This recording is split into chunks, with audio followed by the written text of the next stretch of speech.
Good evening students. मैं doctor उपासना शर्मा आप सभी का फिर से अपने यूट्यूब चैनल पर स्वागत करती हूँ।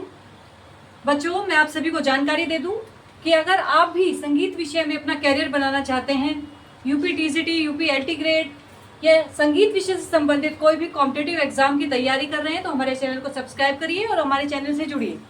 इस चैनल पर आपको बिल्कुल फ्री ऑफ कॉस्ट हर चीज़ें प्रोवाइड कराई जा रही हैं, जिसके साथ साथ आपको रिकॉर्डिंग कक्षा भी मिल रही है, लाइव क्लासेस भी मिल रही है और उसके साथ साथ फ्री टेस्ट सीरीज भी हर संडे को कराई जा रही है टेलीग्राम ग्रुप के माध्यम से।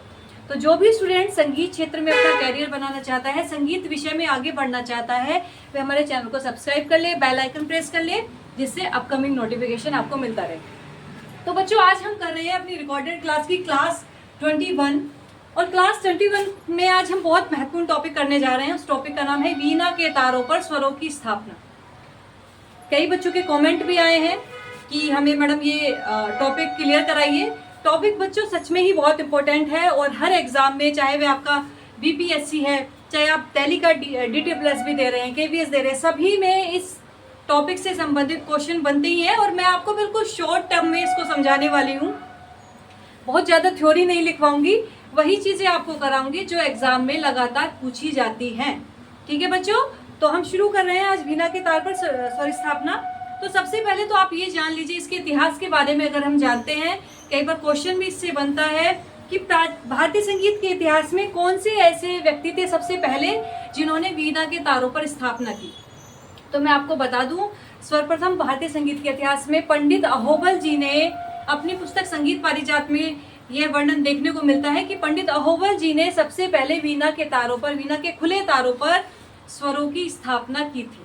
उन्होंने ही सात शुद्ध और जितने विकृत स्वर माने, उसके अनुसार ही उन्होंने वीणा के तारों पर स्वरों की स्थापना की।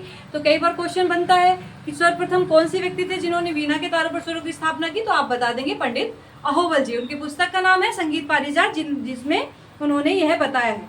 लेकिन उन्होंने इसका कुछ स्पष्ट वर्णन नहीं दिया, मतलब ज्यादा उन्होंने इस पे ज्यादा रिसर्च नहीं किया। तो उसके पश्चात जो फेमस है वीणा के तारों पर स्वरों की स्थापना, वो कौन है? पंडित श्रीनिवास जी।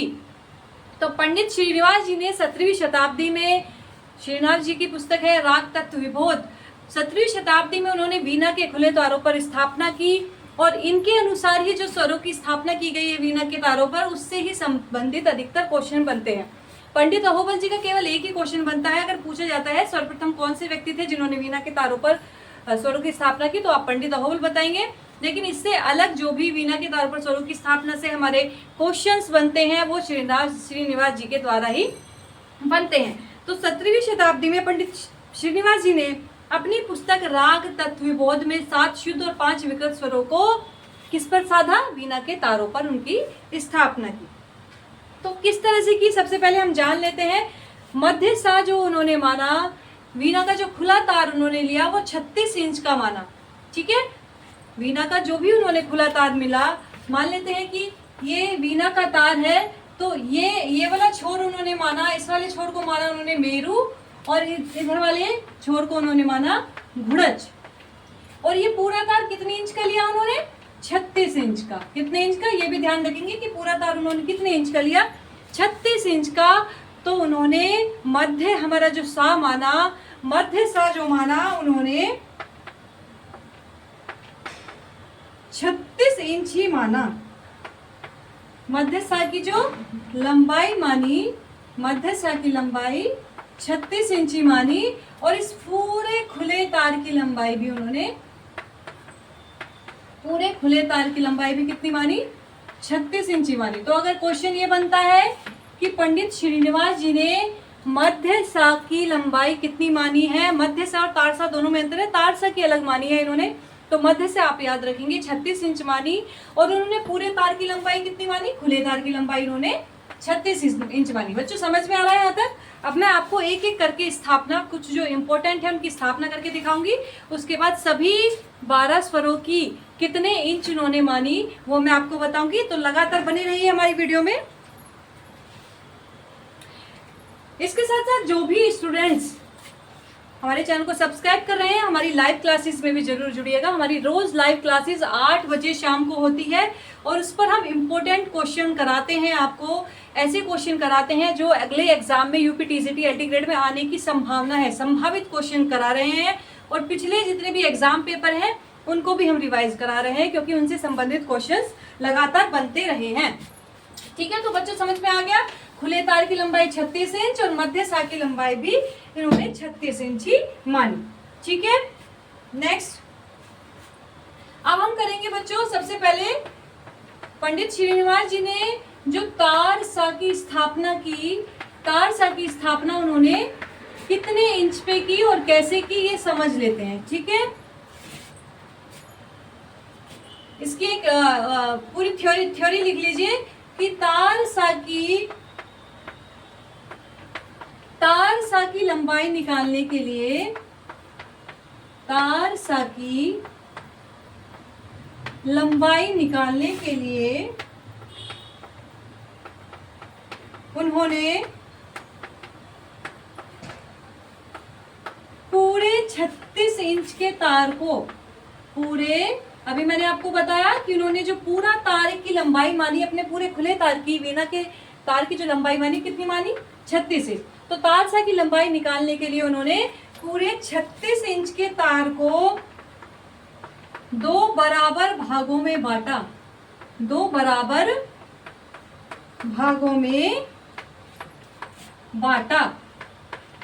ठीक है, 2 बराबर भागों में जब ये बट गया तो 36 को हम 2 बराबर भागों में बांटेंगे तो क्या आ जाएगा, 18।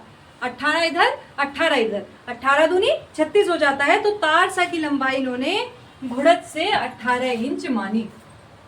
ठीक है, कैसे मानी, इस तार में उन्होंने इसको 2 भागों में बांट लिया, यानी कि बीचों बीच, इधर हमारा 18 इंच हो गया, इधर 18 इंच हो गया। ये पूरा तार कितने इंच का, 36 इंच का ये पूरा तार है। और बिल्कुल बीचों बीच उन्होंने तार सा की स्थापना की, बिल्कुल बीचों बीच, इस तार के बिल्कुल बीचों बीच उन्होंने तार सा की स्थापना की। तो कई बार क्वेश्चन ये पूछा है, मैंने आपको बताया, इस स्थान को उन्होंने, कोने वाले स्थान को मेरू माना, इस स्थान को उन्होंने घुड़च माना। तो अधिकतर जो दूरी पूछी जाती है बच्चों, वो घुड़च से दूरी पूछी जाती है। क्वेश्चन अगर बनता है कि तार सा की लंबाई की दूरी कितनी है, तो आप घुड़च से ही उसको गिनेंगे, मेरू से नहीं गिनेंगे।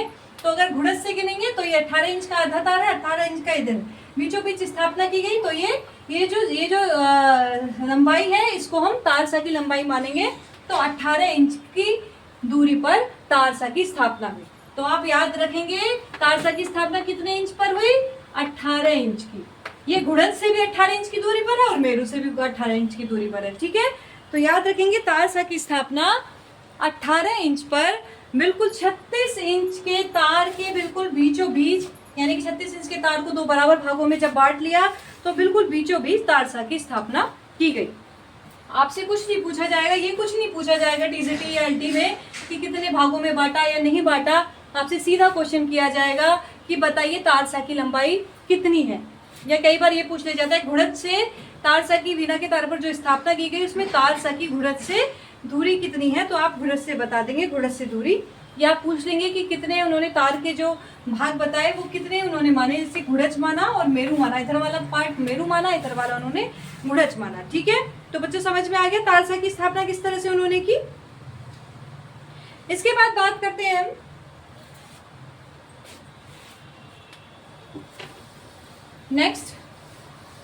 नेक्स्ट जो स्थापना करेंगे हम, नेक्स्ट स्वर की करेंगे, नेक्स्ट स्वर में हम करेंगे पंचम स्वर की स्थापना। किसकी, तार सा आपने समझ लिया, मध्य सा भी आपने समझ लिया। अब हम बात करेंगे पंचम स्वर की स्थापना इन्होंने किस प्रकार की। पंचम की स्थापना के लिए लिख लीजिए, लिख रहे रहेंगे तो आपको समझ में आ जाएगा। कभी भी आप पढ़ेंगे तो उसको थ्योरी समझ के आप पढ़ लेंगे, समझ लेंगे।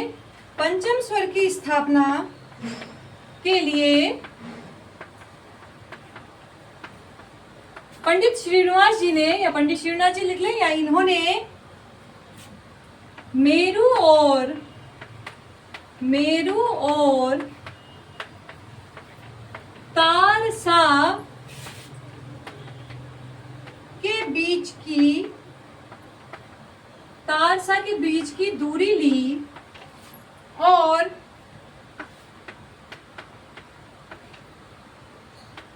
पंचम की स्थापना के लिए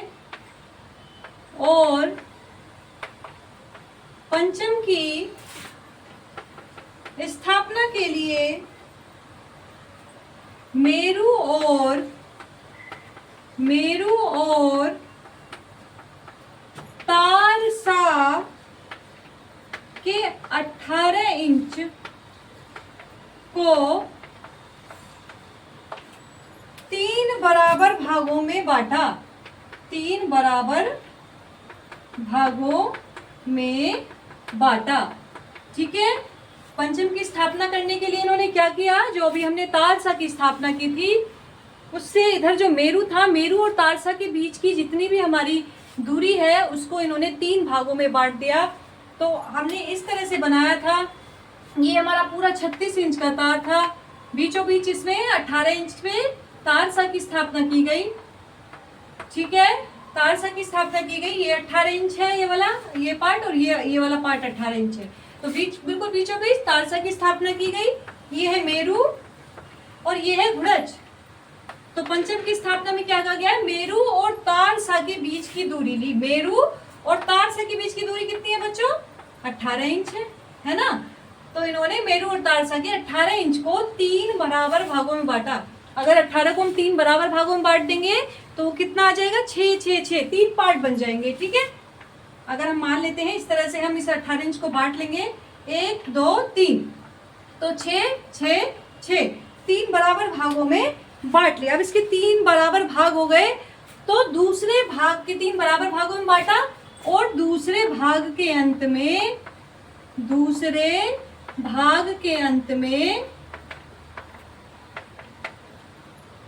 पंचम की स्थापना की। दूसरे भाग के अंत में पंचम की स्थापना की। अब 3 बराबर भागों में बांट दिया।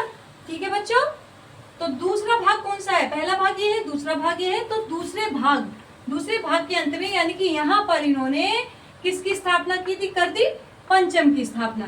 ठीक है, तो ये 6 हो गया और ये 18 हो गया। 18 और 6 कितना होता है, 24। तो पंचम की स्थापना की लंबाई जो मानी जाएगी वो 24 इंच मानी जाएगी। इस तरह से हम दूसरे भाग के अंत में 2 भाग इन्होंने छोड़ दिए हैं और तीसरे भाग को इन्होंने लिया है। तो 6 इंच इतना ये हो गया और 18 इंच ये हो गया।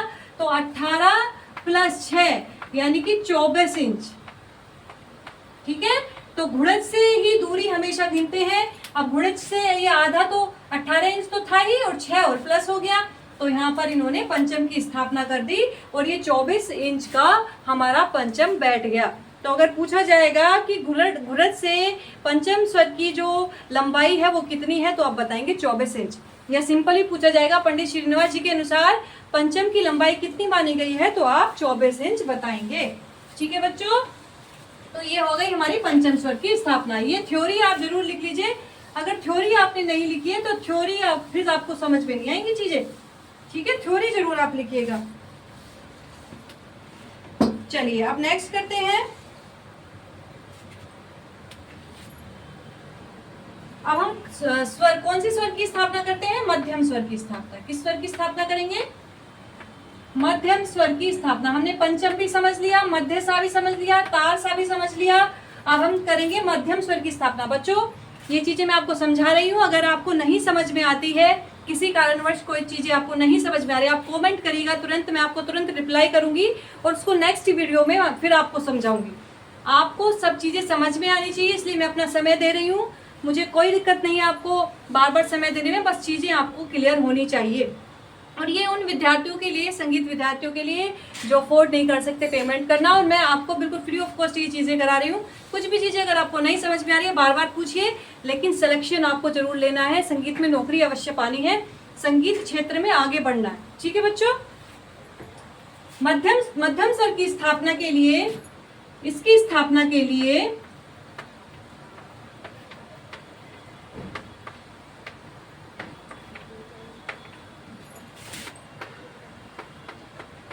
मेरु और मेरु और तारसा के बीच की दूरी को दो बराबर भागों में बांटा। ठीक है, अभी हमने पंचम की स्थापना की थी, तो मेरु और तारसा के बीच की दूरी थी 18 इंच। तो उन दोनों के बीच की दूरी को पंचम में हमने क्या किया था, 3 बराबर भागों में बांट दिया था। लेकिन अब मध्यम की स्थापना कर रहे हैं, तो मध्यम की स्थापना में ये कह रहा है कि इसको 2 बराबर भागों में बांटिए। तीन में मत बांटिए, किसमें बांटिए, 2 बराबर भागों में बांटिए। ये पूरा 36 इंच का तार है, ये 18 इंच है, ये 18 इंच है। ठीक है, अभी मेरु और तारसा के बीच की दूरी कितनी है, 18 इंच की दूरी है। ठीक है, तो 18 इंच को इन्होंने कहा है 2 बराबर भागों में बांट दीजिए। यानी कि एक 9 इंच हो गया, एक 9 इंच हो गया, और ये 9 इंच हो गया, ये 9 इंच हो गया, ये 9 इंच हो गया। तो 18 इंच को हमने 2 बराबर भागों में बांट दिया। इसके बाद दोनों भागों के बीच में मध्यम स्वर की स्थापना की। बांटकर दोनों भागों के बीच में मध्यम स्वर की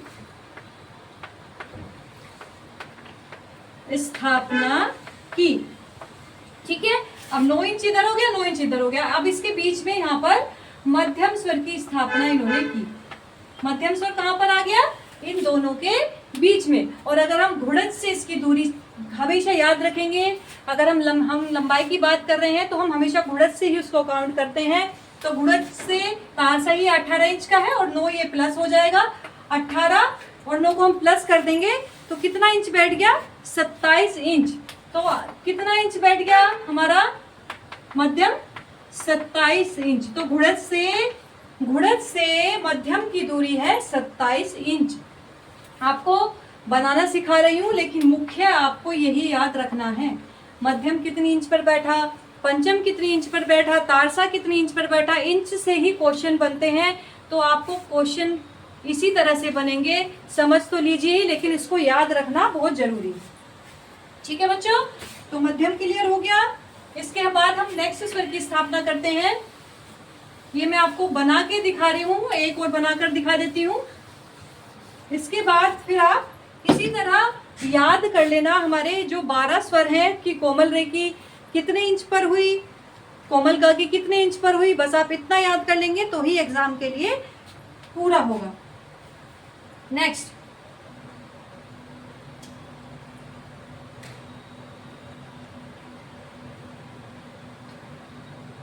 करेंगे हम बच्चों गंधार स्वर की स्थापना। किसकी करेंगे, गंधार यानी कि ग स्वर की स्थापना।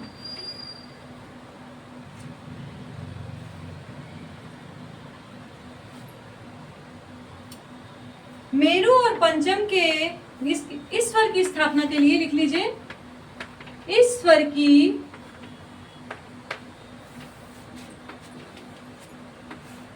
स्थापना के लिए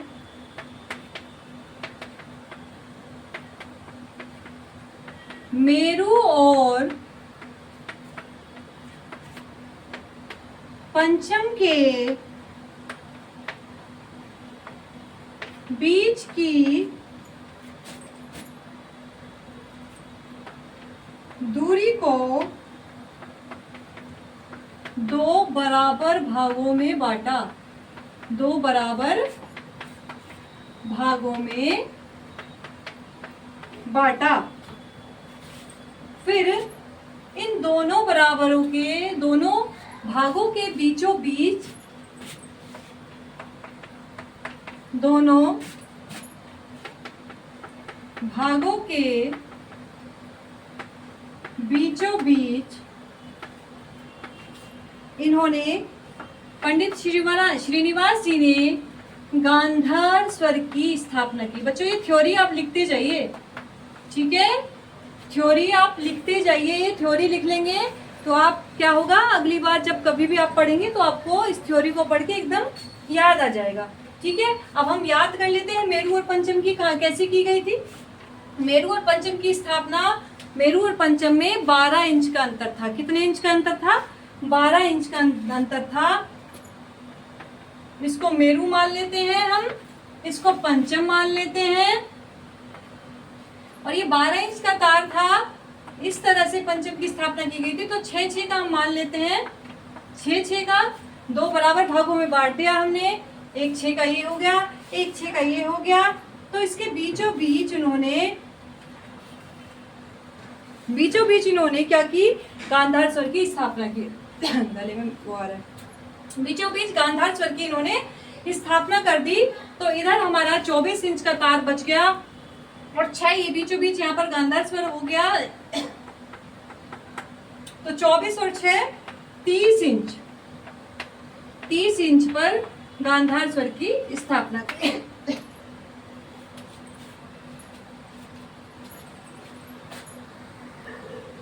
बच्चों इसको हम इस चार्ट से समझ लेते हैं तो आपको इजीली समझ में आएगा। मैंने दोबारा रफ करके दोबारा ये किया है कि पहले हम जान लेते हैं, क्योंकि ये कह रहा है कि मेरू और पंचम के बीच की दूरी को 2 बराबर भागों में बांटा। तो हमने पहले पंचम को आपको दिखा दिया है। ये पूरा तार है 36 इंच का। इसको यहाँ पर बिल्कुल बीचों बीच तार सा की स्थापना की गई। 18 इंच इधर, 18 इंच इधर। अभी जब हमने पंचम की स्थापना की, गांधार को समझने के लिए, क्योंकि मेरू और पंचम के बीच की दूरी बताई है, तो गांधार को समझने के लिए हमें वापस से पंचम को आपको समझाना पड़ रहा है। तो जब पंचम स्वर की स्थापना की तो ये जो 18 इंच का इधर तार था, 18 इंच इधर हो गया, 18 इंच इधर हो गया। इसको 3 भागों में बांटा जब हमने पंचम स्वर की स्थापना की थी। तो 6-6-6 3 भागों के हो गए हमारे, 6-6-6 18 हो गए 3 भागों को अगर बांटेंगे। और 2 भाग के अंत पर पंचम स्वर की इन्होंने स्थापना की। लेकिन अब गांधार स्वर की स्थापना क्या कह रहा है? मेरू और पंचम के बीच की दूरी को 2 बराबर भागों में बांटा। तो पंचम यहाँ पर था, मेरू यहाँ है। तो मेरू और पंचम की दूरी कितनी हुई? 6 और 6 12, केवल 12 इंच हुई। पहले हम आपको पूरा बता रहे थे तो आपको क्लियर नहीं हो रहा होगा, इससे बिल्कुल क्लियर हो जाएगा। तो मेरू और पंचम के बीच की दूरी कितनी थी? 12 इंच। और इनको 2 बराबर भागों में बांट दिया गया। दोनों भागों के बीच गांधार स्वर की स्थापना की, यानी कि बिल्कुल यहाँ पर बीच में गांधार स्वर की स्थापना की गई। क्लियर हो रहा है बच्चों? ठीक है, क्योंकि मेरू और पंचम के बीच की दूरी को 2 बराबर भागों में बांटा। अब मेरू और पंचम के बीच की दूरी कितनी थी? 12 इंच। अब इस 12 को हमने 2 बराबर भागों में बांट लिया, 6-6 में बांट लिया। और उसके बीचों बीच गांधार स्वर की, दोनों भागों के बीचों बीच गांधार स्वर की स्थापना पंडित श्रीनिवास जी ने की। तो बिल्कुल बीचों बीच हमने इन दोनों स्वरों के, दोनों भागों के बीचों बीच हमने गांधार स्वर की स्थापना की। और अगर इसकी हम गुणज से दूरी समझते हैं तो 18 और 6 24 और 6 30। तो इस तरह से जो गांधार हुआ वो गुणज से उसकी दूरी कितनी हुई? 30 इंच हो गई। कभी भी हम गिनेंगे जहां पर हमने स्थापना की है उससे पहले के जितना भी इंच है उसको हम गिन लेंगे गुणज से, तो उसकी दूरी निकल आती है। ठीक है बच्चों, आपको समझ आ गई? हमने मध्यम समझ लिया, पंचम समझ लिया, गांधार समझ लिया, तार षडज समझ लिया, मध्य षडज समझ लिया। तो इस तरह से ही हमें अन्य स्वरों की भी दूरी निकालनी होती है। तो एक बार आपको मेथड समझ में आ गया तो आप उसको निकाल लेंगे। अब मैं मुख्य चीजें आपको करा देती हूँ जो बहुत इंपॉर्टेंट है एग्जाम के लिए। हर स्वर की दूरी हम ज्ञात कर लेते हैं। यहाँ पर लिख लेंगे स्वर और यहाँ पर लिख लेंगे दूरी। गुणज से ही दूरी हमेशा होती है। ठीक है बच्चों? तो जैसे कि सा, मध्य सा, जैसे कि मैंने आपको बताया था, पूरा तार उन्होंने 36 इंच का माना था और उसी को उन्होंने मध्य सा ही माना। ठीक है। अब कोमल रे की गुणज से जो दूरी है वो जो मानी उन्होंने 33 सही 1/3 इंच। तो कई बार पूछा जाता है, आप इसको याद कर लेंगे, 33 सही 1/3 इंच। शुद्ध रे की जो मानी उन्होंने वो मानी 32 इंच। कोमल गा की मानी 28 सही 2/3 इंच।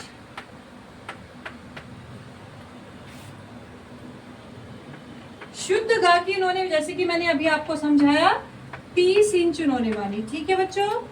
मध्यम भी मैंने आपको समझाया था, मध्यम शुद्ध मध्यम 27 इंच। तीव्र मध्यम की उन्होंने जो दूरी मानी वो मानी 25 सही 1/9 इंच। ठीक है, नोट डाउन करते चलिए, बहुत इंपॉर्टेंट है बच्चों, ये कई बार पूछे गए हैं और एग्जाम में लगातार इनसे संबंधित क्वेश्चन बनते ही हैं। पंचम की भी मैंने आपको बताई है, पा की गुणज से दूरी है 24 इंच। कितनी इंच? 24 इंच पंचम की दूरी है। कोमल धा की दूरी है 22 सही 3/2 इंच। धा की दूरी है 21 सही 1/3 इंच। नोट डाउन करते जाइए।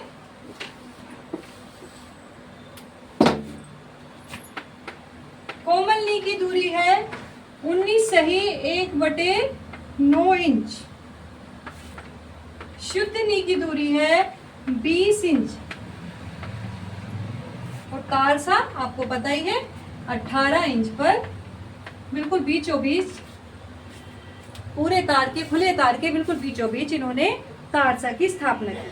अब बच्चों आंदोलन संख्या लंबाई से कैसे ज्ञात करते हैं, या हमें अगर लंबाई पता है, लंबाई इंच में पता है, तो उससे आंदोलन संख्या कैसे निकालते हैं, ये हम आपको नेक्स्ट वीडियो में बताएंगे। पूरा मेथड, जैसे कहते हैं ना कि संगीत का गणित से भी संबंध है, तो वो गणित ही हम आपको अगले वीडियो में बताएंगे कि आंदोलन संख्या से हम, अगर हमें बाई चांस किसी भी स्वर की लंबाई याद नहीं रहती है तो हम किस तरह से, अगर आंदोलन संख्या याद है तो उससे किस तरह से हम निकाल पाएंगे, या अगर हमें लंबाई याद है तो आंदोलन संख्या याद नहीं है तो उसे किस तरह से निकाल पाएंगे, ये हम आपको नेक्स्ट वीडियो में बताएंगे। जो भी स्टूडेंट संगीत की तैयारी करता है बच्चों, हमारे चैनल को सब्सक्राइब करिए और शेयर जरूर करिए, उन बच्चों तक पहुंचाइए जो संगीत विषय की तैयारी करना चाहते हैं। और हमारी लाइव क्लासेस से जरूर जुड़िएगा 8 बजे। इसके साथ साथ फ्री टेस्ट सीरीज भी कराई जा रही है, तो आप हमारे टेलीग्राम ग्रुप से भी जुड़ जाइए। टेलीग्राम ग्रुप का लिंक आपको हमारे पोस्ट सेक्शन में मिल जाएगा चैनल पर, वहां से आप टेलीग्राम ग्रुप ज्वाइन कर सकते हैं। Thank you so much.